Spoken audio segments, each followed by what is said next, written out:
Assalamualaikum warahmatullahi wabarakatuh. Bertemu lagi dengan saya Bu Sela Aprilia Mutiara Linda pada pembelajaran matematika kelas 8. Nah, anak-anak, pada pembelajaran hari ini Bu Sela akan jelaskan tentang bangun ruang sisi datar ya. Di part yang pertama ini Bu Sela akan bahas tentang kubus ya. Sebelum kita masuk ke materi, Bu Sela akan jelaskan perbedaan antara bangun ruang sisi datar dan bangun ruang sisi lengkung. Nah, di gambar ini ada dua bangun ruang ya. Yang pertama adalah bangun ruang sisi datar. Kenapa kok disebut bangun ruang sisi datar? Karena sisi-sisinya itu disusun dari bangun datar. Nah, makanya disebut dengan bangun ruang sisi datar. Jadi sisi-sisinya itu adalah bangun datar gitu. Kemudian berikutnya adalah bangun ruang sisi lengkung. Kenapa kok disebut bangun ruang sisi lengkung? Karena salah satu sisinya atau semua sisinya ada yang terbuat dari sisi lengkung. Jadi bentuknya lengkung. Jaring-jaringnya itu ada di bentuknya dilengkungkan gitu. Oke, paham ya? Nah, kali ini Bu Sela akan menjelaskan tentang kubus. Kubus ini adalah salah satu ya. Kubus ini adalah salah satu bagian dari bangun ruang sisi datar ya. Sebelum kita masuk materi kubus ya, anak-anak, Bu Sela akan bacakan dulu tujuan pembelajaran kita hari ini. Oke. Tujuan pembelajaran kita hari ini adalah yang pertama, kita bisa mengetahui definisi tentang kubus, kemudian mengetahui jari-jaring kubus, bentuk-bentuknya, dan kemudian yang ketiga menentukan luas permukaan kubus, dan yang keempat kalian bisa menentukan volume kubus. Oke. Anak-anak, langsung saja kita masuk ke materi ya.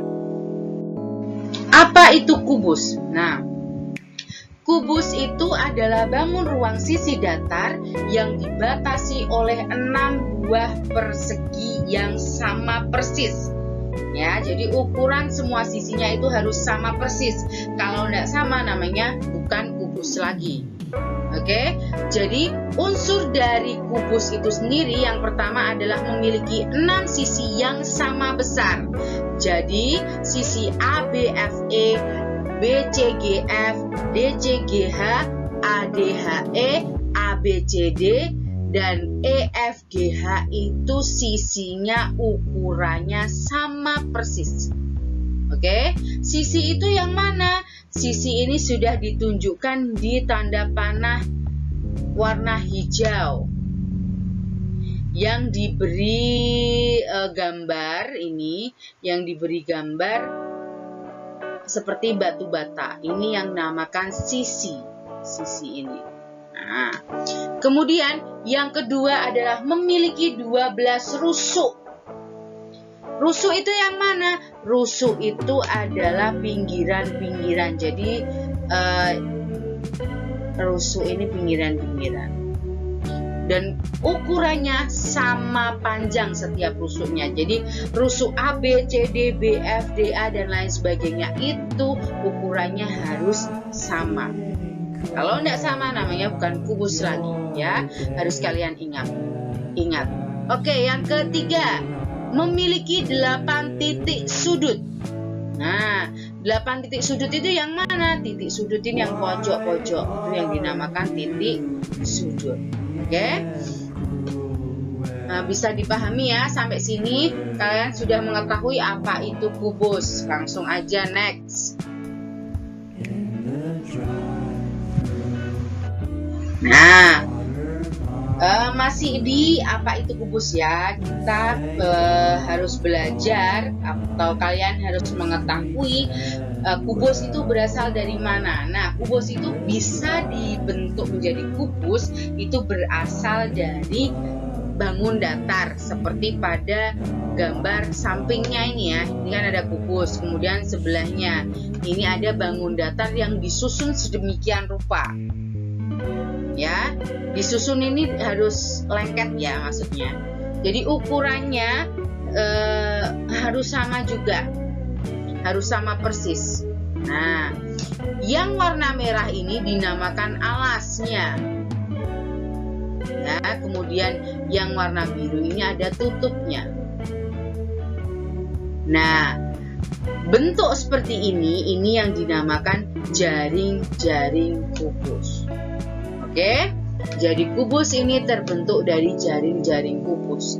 Jaring-jaring kubus terbentuk dari beberapa bangun datar yang disusun sedemikian rupa. Jadi polanya ada 11. Kalian harus mengetahui 11-11-nya ya. Oke, bisa dipahami ya. Kemudian kita belajar luas permukaan dan volume kubus. Ya, luas permukaan itu berasal dari luas semua permukaan dari kubus itu sendiri.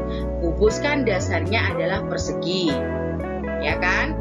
Jadi kalau luas permukaan berarti luas semua persegi yang ada di kubus, yang ada di bangun dasar dari kubus itu sendiri ya. Jadi diperoleh rumusnya adalah 6 kali luas persegi ya, atau 6 kali sisi, atau bisa kita permudah menjadi luas permukaan sama dengan 6 kali S kuadrat ya. Ini adalah luas permukaan kubus. Oke, berikutnya adalah volume kubus. Volume kubus adalah luas alas kali tinggi. Anak-anak harus kalian ingat-ingat bahwa semua bangun prisma, nah, kubus ini juga termasuk di dalam bangun prisma, ya. Itu rumusnya, rumus volumenya adalah luas alas kali tinggi. Jadi, kubus itu juga rumus dasarnya adalah luas alas kali tinggi. Nah, rumus luas alasnya apa? Kan sisi kali sisi tingginya apa? Ya kan sisi juga sama toh. Jadi karena volume kubus itu punya panjang sisi yang sama, jadi bisa kita simpulkan aja berarti volumenya adalah S pangkat 3 atau R pangkat 3. Rusuk ya. Bisa kalian menggunakan dua istilah, bisa R3 atau S3. Luas permukaan juga begitu, bisa 6 kali sisi pangkat 2 atau 6 kali R kuadrat, atau yang volume bisa R pangkat 3 gitu. Bisa dipahami ya. Kalian bisa pilih rumusnya yang mana, bebas, yang penting intinya sama. Oke. Nah, ini contoh soal yang pertama. Oke, di antara gambar berikut manakah yang bukan merupakan jaring-jaring kubus? Nah, Bu Sela tadi bilang kalau jaring-jaring kubus itu ada 11 macam. Kalian harus mengetahuinya. Tidak perlu dihafal, yang penting kalian mengerti dasarnya. Oke, kita lihat gambar yang pertama. Gambar yang pertama, apakah ada di salah satu pola gambar jaring kubus? Gambar yang pertama, oke, ada, benar. Ini salah satu. Ya, oke, korek ya, ada. Gambar yang kedua, apakah ada di salah satu pola gambar jaring kubus? Ada juga di sini. Kemudian gambar yang ketiga, apakah ada? Betul, ada juga di sini. Berarti yang tidak ada adalah gambar nomor 4. Kenapa? Kalau kalian gabungkan pasti ada sisi yang bertabrakan. Mana sisi yang bertabrakan? Benar, sisi yang paling atas dan paling samping ini. Ini pasti akan bertabrakan, ya. Oke, tahu ya maksudnya? Kalian bisa bayangkan atau kalian bisa coba di rumah buat beberapa jaring-jaring kubus, gimana caranya jaring-jaring itu bisa terbentuk dengan sempurna dengan menggunakan 11 pola yang sudah ada. Oke, contoh soalnya.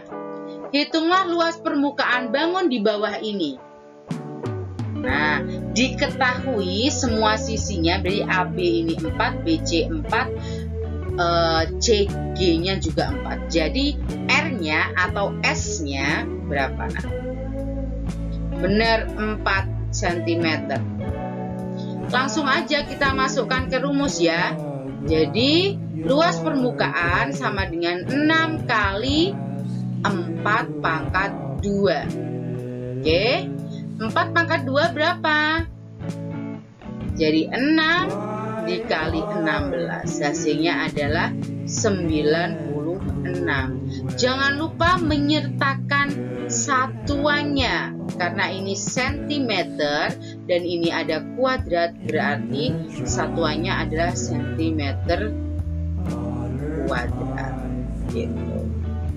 Bisa dipahami ya? Oke, kita masuk contoh 3. Nah, contoh soal yang ketiga, ada sebuah bak mandi berbentuk kubus memiliki panjang rusuk 1,4 meter. Nah, tentukan banyak air yang dibutuhkan untuk mengisi bak mandi tersebut hingga penuh. Jadi, diketahui rusuknya atau sisinya adalah berapa dulu nih? Benar. Rusuk atau sisinya adalah 1,4 meter. Yang dicari adalah volumenya. Jadi tinggal masukkan volume sama dengan 1,4 pangkat 3. Oke. Jadi 1,4 kali 1,4 ya. Dan hasilnya adalah 2,744. Jangan lupa menyertakan satuan karena ini pangkat 3 berarti meter kubik. Bisa dipahami ya? Next, lanjut ke contoh berikut. Contoh nomor 4 adalah jumlah panjang rusuk sebuah kubus adalah 96 cm. Ya, kemudian luas permukaannya berapa? Gitu. Jadi yang pertama kali kita cari adalah rusuknya atau sisinya terlebih dahulu ya. Nah, dengan menggunakan atau memasukkan rumus volume atau ini jumlah. Nah, jumlah panjang rusuk sebuah. Nah, jumlah panjang rusuk sebuah kubus itu berapa?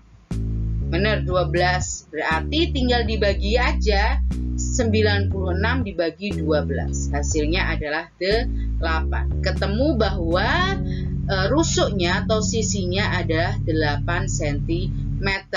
Oke, sampai sini kita masukkan ke rumus luas permukaan. Berarti 6 dikali 8 pangkat 2 sama dengan 6 kali 64. 6 kali 64 adalah 384, satuannya cm persegi. Oke, bisa dipahami ya? Mudah sekali. Oke, next. Contoh soal yang kelima ya, ini adalah contoh soal yang terakhir. Oke, diketahui luas permukaan kubus yaitu 96 cm persegi. Ya, maka volumenya, oke, ini kebalikan dari yang tadi ya. Diketahui bahwa luas permukaannya adalah 96. Kan luas permukaan sama dengan 6 kali S pangkat 2 sama dengan 96 cm. Ini rumusnya ya. Luas 6 kali S pangkat 2. Oke, kita mencari S-nya berapa? Berarti 96 kita pindah ruas, S-nya kita juga pindah ruas. Oke, atau 6-nya langsung dipindah ruas aja, berarti ketemu S pangkat 2 sama dengan 96 dibagi 6 ya. S pangkat 2 sama dengan 16. Untuk menghilangkan pangkat di S ini tinggal kita akar aja. Jadi akar S sama dengan akar 16. Jadi ketemu sisinya adalah 4 cm. meter. Oke, kalau sudah ketemu, tinggal kita masukkan ke rumus volume. Berarti 4 pangkat 3. Volume adalah 4 pangkat 3. 4 kali 4 kan 16. 16 kali 4 64. Satuannya apa? Sentimeter kubik. Oke. Bisa dipahami ya anak-anak? Mudah sekali bukan? Tinggal kalian masukkan ke rumus yang sudah ada. Jadi intinya kalian harus hafal semua rumusnya atau semua konsep minimal. Kalau kalian tidak hafal rumus tapi kalian mengerti konsep dari bangun ruang tersebut, kalian pasti bisa mengerjakan. Terima kasih, Bu Sela akhiri pertemuan kita hari ini. Terima kasih atas perhatian kalian. Jangan lupa tetap semangat belajar, jangan lupa jaga kesehatan. Bu Sela akhiri, wassalamualaikum warahmatullahi wabarakatuh. Semoga kita sehat selalu.